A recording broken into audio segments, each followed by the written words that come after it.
నమస్కారం ఘంటారావానికి స్వాగతం. ముందుగా ప్రధానాంశాలు.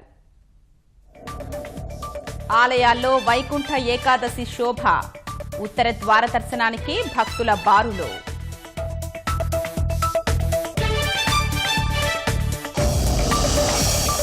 తిరుమలకు పోటెత్తిన భక్తులు, స్వామిని దర్శించుకున్న ప్రముఖులు.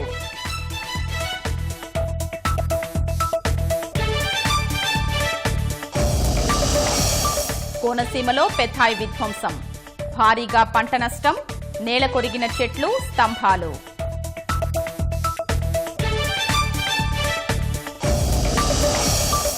తుపాను ప్రభావంతో పడిపోయిన ఉష్ణోగ్రతలు, రాష్ట్రంలో చలిగాలులకు 23 మంది మృతి.